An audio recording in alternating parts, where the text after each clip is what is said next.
بسم اللہ الرحمن الرحیم حامدن و مسلین این اے خان ریسرچ سوسائٹی سے حاضر خدمت ہے آپ کا بھائی مفتی نذیر احمد خان۔ شہرت نعمت ہے یا ایک مصیبت ہے؟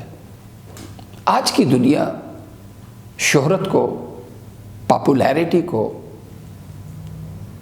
پبلسٹی کو نعمت سمجھتی ہے، قبولیت سمجھتی ہے، لیکن ہمارا دین ہمیں یہ تعلیم کرتا ہے کہ پاپولیرٹی، پبلسٹی، شہرت نعمت نہیں بلکہ مصیبت ہے، قبولیت نہیں بلکہ زحمت ہے۔ ایک شہرت رکھنے والا اس کی معمولی کمزوری، اس کا جرم اسے دنیا کے سامنے ذلیل و رسوا کر دیتا ہے۔ اس کی معمولی غلطی کی وجہ سے اس کی کمائی ہوئی برس ہا برس کی نیک نامی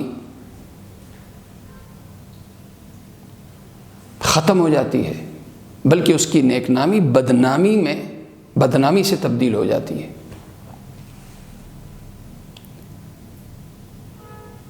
سنن بہقی کی روایت ہے، حضرت انس بن مالک رضی اللہ عنہ روایت کرتے ہیں کہ اللہ کے نبی صلی اللہ علیہ وسلم نے فرمایا بحسب امرئ من الشر ان یشار الیہ بالاصابع فی دین او دنیا الا من عصمہ اللہ۔ ایک شخص کو شہرت مل جائے، یہ اس کے لیے خیر نہیں بلکہ شر ہے، یہ اس کے لیے نعمت نہیں بلکہ مصیبت ہے، چاہے یہ شہرت دنیا داری کی وجہ سے ملی ہوئی ہو یا دینداری کی وجہ سے ملی ہوئی۔ اللہ کا خاص فضل کسی پہ ہو جائے تو وہ الگ بات ہے،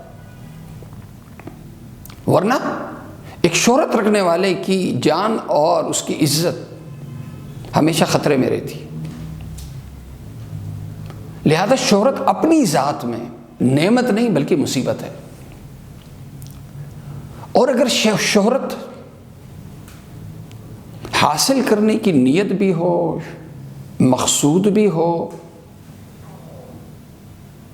تو ہمارا دین ہمیں یہ تعلیم کرتا ہے کہ یہ پھر ایسے شخص، یعنی ایسی شہرت چاہنے والے شخص سے قدرت دو طریقوں سے انتقام لیتی ہے۔ ایک دنیا میں بدنامی کی صورت میں، اور آخرت کے تعلق سے اس کے اعمال کے مردود ہونے کی صورت میں۔ دنیا کی رسوائی کے تعلق سے صحیح بخاری صحیح مسلم کی روایت ہے، راوی ہیں حضرت جندب رضی اللہ عنہ کہ اللہ کے نبی صلی اللہ علیہ وسلم نے فرمایا من سمع سمع اللہ بہ ومن یرائی یرائی اللہ بہ۔ جو شخص اپنے کارناموں کے ذریعے، اپنی خدمت عبادت کے ذریعے جو شخص اپنی تشہیر کرتا ہے، اللہ تعالیٰ دنیا کے سامنے اس کی کمزوریاں لے آتا ہے۔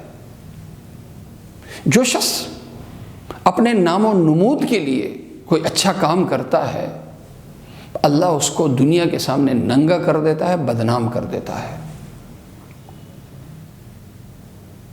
لہذا شہرت مانگنا، اپنی تشہیر کرنا، اپنے آپ کو پاپولر بنانا، یہ خدا کی ناراضگی اور قدرت کے انتقام کا سبب ہے۔ اور ایک شخص اگر اپنے نیک عمل، چاہے خدمت خلق ہو چاہے عبادت ہو، اس کے ذریعے اگر اپنی ناموری چاہتا ہو، نام و نمود چاہتا ہو، تو ہمارا دین اسے شرک قرار دیتا ہے، اور اس شرک کو احادیث کی کتابوں میں شرک اصغر اور شرک خفی کا نام دیا گیا ہے۔ شرک اصغر چھوٹا شرک، یعنی اس شرک سے آدمی مرتد تو نہیں ہو جاتا لیکن عمل مردود ہو جاتا ہے۔ سورہ ماعون میں اللہ تعالیٰ کا ارشاد ہے فویل للمصلین الذین هم عن صلاتهم ساہون الذین هم یراؤون۔ ان نمازیوں کے لیے ہلاکت ہے جو نماز پڑھتے ہیں اور نماز سے غافل ہوتے ہیں اور نماز پڑھتے ہیں اپنے نام و نمود کے لیے، اپنی تشہیر کے لیے۔ ایسی نماز نمازیوں کے لیے ہلاکت کا سبب ہے، یہ قرآن کہہ رہا ہے۔ حضرت شداد بن اوس رضی اللہ عنہ، یہ جامع ترمذی کی روایت ہے کہ اللہ کے نبی صلی اللہ علیہ وسلم نے فرمایا، من صلی یرائی فقد اشرک ومن صام یرائی فقد اشرک ومن تصدق یرائی فقد اشرک۔ ایک شخص نے روزہ رکھا نام کمانے کے لیے، اس نے شرک کیا۔ ایک شخص نے نماز پڑھائی اپنی تشہیر کے لیے، اپنے نیک نامی کے لیے، اس نے شرک کیا۔ ایک شخص نے صدقہ خیرات کیا اپنی مشہوری کے لیے، اس نے شرک کیا۔ حضرت شداد بن اوس رضی اللہ عنہ کی دوسری روایت سنن بہقی کی ہے کہ اللہ کے نبی صلی اللہ علیہ وسلم نے ارشاد فرمایا، مجھے یہ ڈر نہیں ہے کہ میری امت پتھروں کی، بتوں کی پوجا کرے گی، لیکن مجھے یہ ڈر ہے کہ میری امت شرک اصغر میں مبتلا ہوگی۔ پھر تشریح فرمائی کہ شرک اصغر کیا ہے؟ کہ میری امت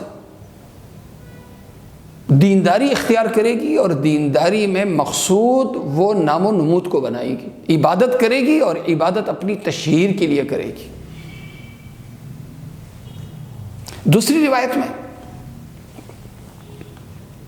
یہ روایت حضرت ابو سعید خدری رضی اللہ عنہ سے مروی ہے کہ اللہ کے نبی صلی اللہ علیہ وسلم نے امت کے لیے تشہیر کو اور شہرت کو مقصود بنانے کو کتنا خطرناک سمجھا ہے۔ یہ روایت سنن ابن ماجہ کی ہے۔ حضرت ابو سعید خدری رضی اللہ عنہ کہتے ہیں کہ ہم صحابہ بیٹھے ہوئے تھے اور ہمارا مذاکرہ مسیح دجال پہ چل رہا تھا۔ اللہ کے نبی صلی اللہ علیہ وسلم تشریف لائے، فرمایا مسیح دجال سے بھی زیادہ خطرناک میں تمہارے لیے شرک اصغر کو سمجھتا ہوں، اور شرک اصغر کیا ہے؟ ریا ہے۔ اسی طرح حضرت محمود بن لبید رضی اللہ عنہ روایت کرتے ہیں، اور یہ سنن بہقی کی روایت ہے کہ اللہ کے نبی صلی اللہ علیہ وسلم نے ارشاد فرمایا، شرک اصغر، ریا شرک اصغر ہے، شرک عملی ہے۔ لہذا شہرت اپنی ذات میں ایک مصیبت ہے۔ شہرت کو مقصود بنانا اور اپنی تشہیر کرنا، اسے ہم مقبولیت نہیں بلکہ خدا کے ہاں اسے عمل کے مردود ہونے کا ذریعہ سمجھیں، اور ناموری کو ہم اپنے لیے دنیا کے اعتبار سے مصیبت سمجھیں۔ لیکن ایک شخص کی نہ نیت ہو، نیت نہ ہو، وہ نیک کام کر رہا ہے، اچھا کام کر رہا ہے، اور اس کے اچھے عمل کی وجہ سے اسے نیک نامی خود بخود مل رہی ہو، تو یہ سوال لے کر حضرت ابو ذر غفاری رضی اللہ عنہ نے جناب رسول کریم صلی اللہ علیہ وسلم سے سوال کیا۔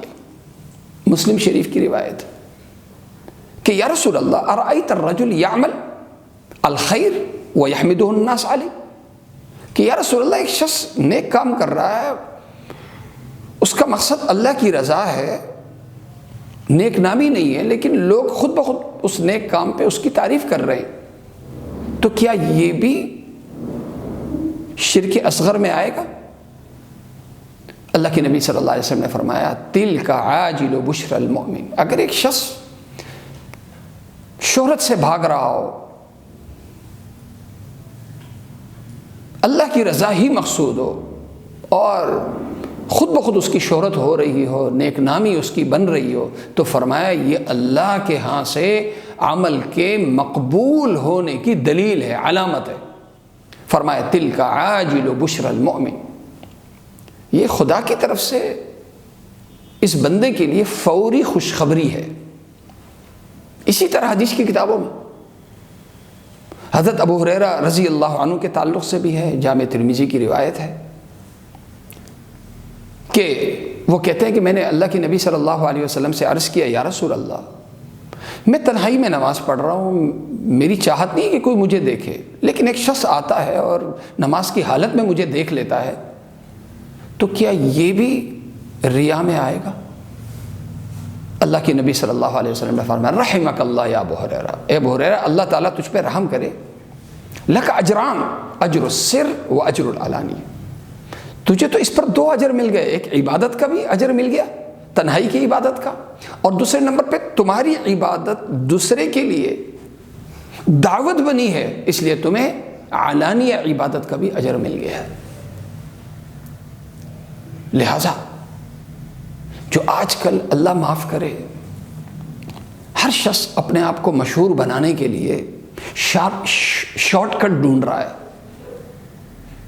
اپنی ناموری کے لیے لوگ لاکھوں نہیں کروڑوں خرچ کر رہے ہیں، پیسے تھے مسلمان کے۔ ہمارا ذہن کیا ہونا چاہیے، ہماری تربیت کیا ہونی چاہیے؟ ہماری تربیت یہ ہونی چاہیے کہ مشہوری کے مقابلے میں گمنامی یہ نعمت ہے، عافیت ہے، اس میں ہم لوگ ناموری سے بھاگیں اور گمنامی کو ناموری کے مقابلے میں افضل سمجھیں۔ اللہ تعالیٰ مجھے اور آپ سب کو عمل کرنے کی توفیق عطا فرمائے۔ وآخر دعوانا الحمدللہ رب العالمین۔